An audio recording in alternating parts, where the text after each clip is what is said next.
Assalamualaikum warahmatullahi wabarakatuh. Di kesempatan kali ini saya akan menjelaskan ya tentang spesifikasi final project dari mata kuliah desain dan analisa algoritma. Jadi inti dari final project desain analisa algoritma ialah melakukan analisa efisiensi algoritma tertentu ya dari algoritma yang telah ditentukan oleh dosen. Nah, mahasiswa kan sudah membagi menjadi beberapa kelompok. Nah, untuk setiap kelompok algoritma yang dibahas adalah ini ya. Jadi K modulus 6. Jadi misalnya kelompok 5 modulus 6 kan 5. Nah, kelompok 5 itu membahas ini. Nah, closest pair problem yang menggunakan paradigma divide and conquer ya. Misalnya ada kelompok 12. Nah, 12 di mod 6 itu adalah 0 ya. Nah, sehingga yang dibahas adalah convex hull tapi yang menggunakan divide and conquer. Jadi seperti itulah ya penentuan tugas yang harus dikerjakan oleh setiap kelompok ya. Jadi rumusnya nomor kelompok di modulus 6. Nah, daftar algoritmanya antara lain ini ada convex hull ya. Nah, di sini ada penjelasan, ada kata-kata yang di dalam kurung itu menunjukkan paradigma problem solving yang dipakai ya. Convex hull itu kalau pakai brute force itu ada, tapi bukan itu yang saya minta ya. Jadi yang saya minta adalah convex hull yang jenisnya atau problem solving paradigmanya divide and conquer. Nah, jadi jangan sampai keliru. Anda memilih atau mencari referensi untuk algoritmanya harus menyesuaikan dengan paradigmanya juga. Karena satu algoritma itu satu permasalahan bisa diatasi oleh berbagai macam algoritma ya yang berbeda-beda. Jadi Anda harus menggunakan algoritma yang paradigmanya sama dengan yang dikurung. Kemudian algoritma Floyd-Fulkerson. Nah, ini diselesaikan menggunakan paradigma iteratif development ya. Kemudian knapsack itu menggunakan dynamic programming, jangan keliru ya. Knapsack itu pakai brute force juga bisa. Boyer-Moore algorithm ya, kemudian binary exponentiation ya, itu menggunakan transform and conquer. Kemudian closest pair problem, nah, itu menggunakan divide and conquer ya. Jadi saya ulangi lagi, saya tekankan bahwa kalau mencari referensi jangan sampai keliru ya. Karena satu persoalan itu bisa diselesaikan menggunakan berbagai macam paradigma. Carilah algoritma yang menggunakan paradigma sesuai dengan yang dikurung ya. Nah, kemudian kerangka presentasinya ya. Jadi nanti produknya ialah berupa PPT dan program ya. Nah, untuk PPT-nya itu ada beberapa bagian yang harus Anda tulis. Di sini yang pertama penjelasan mengenai strategi problem solving. Jadi misalnya Floyd-Fulkerson itu menggunakan strategi iteratif improvement. Nah, di bagian A ini Anda menjelaskan tentang iteratif improvement ya. Terus yang kedua penjelasan mengenai cara kerja algoritma ya. Nah, itu harus ada. Nah, itu menggunakan kalau ya berupa narasi atau gambar-gambar, ilustrasi ya. Bagaimana agar Anda bisa menjelaskan cara kerja algoritma dengan baik ya. Terus yang ketiga kode dan running program ya. Kemudian yang keempat penjelasan mengapa algoritma yang dibahas itu digolongkan ke strateginya. Misalnya Floyd-Fulkerson itu kenapa kok masuk iteratif improvement ya. Kemudian untuk yang bagian convex hull-nya, kenapa convex hull yang Anda gunakan itu masuk ke ini ya, convex hull divide and conquer. Kenapa? Jadi intinya jangan salah memilih algoritma ya. Convex hull itu algoritmanya ada macam-macam. Pilihlah yang mendukung atau sesuai dengan divide and conquer untuk yang convex hull seperti itu ya. Kemudian analisa waktu algoritma ya, Anda cari efisiensi waktunya, kemudian Anda nyatakan dalam Big O, Big Omega, dan Big Theta. Nah, seperti itu. Contoh. Jadi kalau Anda yakin ya dengan perhitungannya, Anda pakai aja theta, big data. Kalau Anda nggak yakin, pakai aja big O. Nah, terserah. Ya. Pelaksanaan ujian. Nah, ujiannya itu dalam bentuk presentasi ya. Untuk mempercepat presentasi nanti, presentasinya itu Anda buat dalam bentuk video, di-upload di YouTube. Ya. Di-upload di YouTube.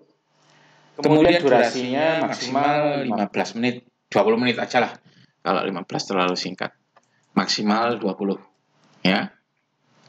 Semua anggota harus muncul ya.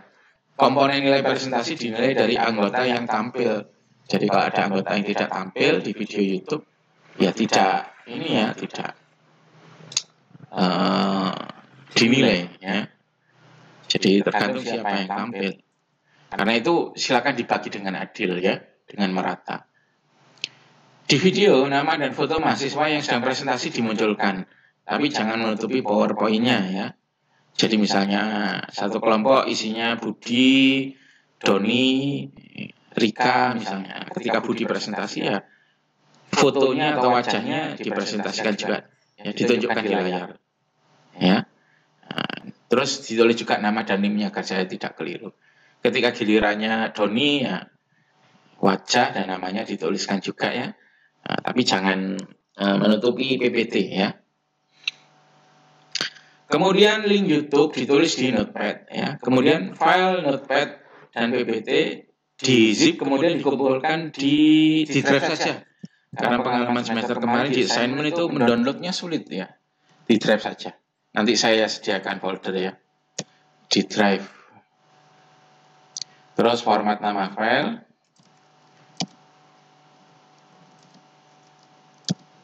Kelas, kemudian kelompok .rar ya, seperti ini. Jadi misalnya kelas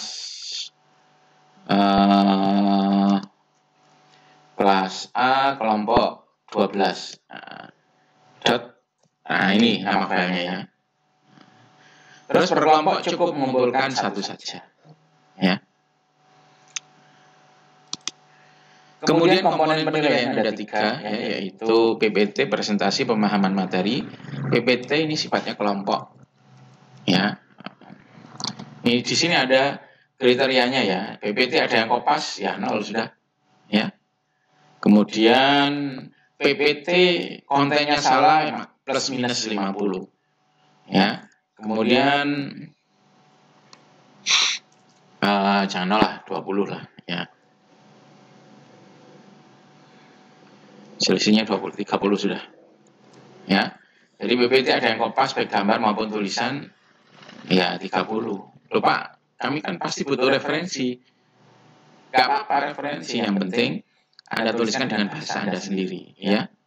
Anda tuliskan dengan bahasa sendiri. Kalau ada gambar, silakan bikin ilustrasi sendiri. Kalau ketahuan ada bagian yang kopas ya langsung aja 30 gitu kan ya.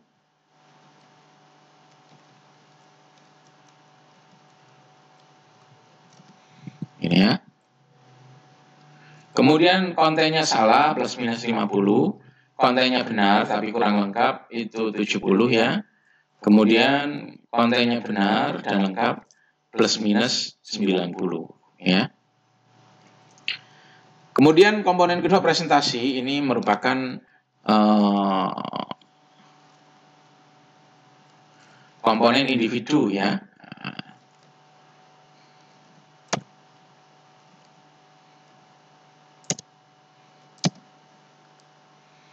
Untuk presentasi, kalau mahasiswa presentasi, itu hanya membaca slide plus minus 50, membaca sesekali diselingi penjelasan 70 plus minus, kemudian dapat menjelaskan dengan baik, itu plus minus 90.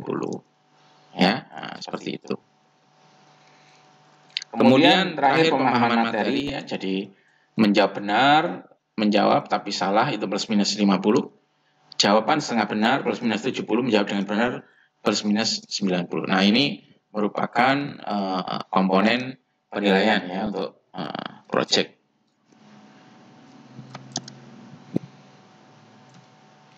Kemudian tanggal-tanggal penting ya, minggu depan Anda melakukan pengerjaan project ya. Mestinya minggu kemarin, cuman karena minggu kemarin saya masih belum mengeluarkan judulnya ya. Saya masih bingung dengan urusan berbagai mata kuliah ya. Kemudian untuk 13 Juni itu terakhir pengumpulan tugas di Drive ya. Hari Minggu terakhir dikumpulkan dalam bentuk format RAR tadi ya. Kemudian 14 sampai 18 Juni itu ujian lisan ya. Nah, kelompok yang ganjil itu ke saya ya, kelompok yang genap itu ke Pak Ariful. Jadi kelompok 1 2 3 1 3 5 7 ke saya, 2 4 6 ke Pak Ariful ya. Kemudian jadwal maju ditentukan dosen penguji. Nah, namun dalam ring ini ya. 14 sampai 18 Juni. Oh maaf, bukan Januari, Juni. Ya. Jadi itu merupakan ininya ya. Apa namanya? Jadwal penting kegiatannya. Nah, untuk sesi ujiannya itu langsung tanya jawab. Jadi Anda tidak perlu melakukan presentasi lagi karena presentasinya itu sudah di-cover dalam video YouTube-nya. Jadi biar cepat ya, dosennya ngeliat video YouTube dulu terus langsung tanya jawab. Jadi Anda juga nggak lama-lama. Ya, ujiannya itu online ya, pakai Zoom. Ya. Oke, lanjut. Presensi terakhir minggu depan ya. Jadi tanggal 7 sampai tanggal 11 Juni. Ya. Setelah itu tidak perlu melakukan presensi. Ya. Jadi minggu depan untuk pengerjaan. Ya. Terus minggu depannya lagi Anda kan ujian. Tapi Anda nggak perlu presensi. Karena apa? Karena minggu kemarin itu yang tanggal 31 Mei sampai 4 Juni itu kan ada presensi tapi tidak melakukan apa-apa. Nah, anggap saja itu merupakan presensi untuk pelaksanaan ujian lisannya ya. Soalnya nanti ujian lisannya itu tidak ada presensi lagi. Ya, jadi saya ulangi, minggu depan itu merupakan minggu pengerjaan ya. Terakhir dikumpulkan tanggal 13 Juni ya via Drive ya. Anda melakukan presensi minggu depan dan itu juga presensi terakhir ya. Minggu pada saat ujian lisannya Anda nggak perlu melakukan presensi ya. Presensinya sudah di-cover oleh presensi yang minggu ini ya. 31 Mei sampai 4 Juni ini Anda kan presensi tapi kan nggak melakukan apa-apa. Nah, itu anggap saja merupakan presensi untuk ujian lisannya ya. Nah, untuk referensi, nah ini referensi utamanya. Anda boleh menambahkan referensi yang lain ya. Oke, terima kasih. Selamat mengerjakan. Semoga memberikan hasil yang baik, ilmunya juga bermanfaat ya. Itu tadi. Assalamualaikum warahmatullahi wabarakatuh.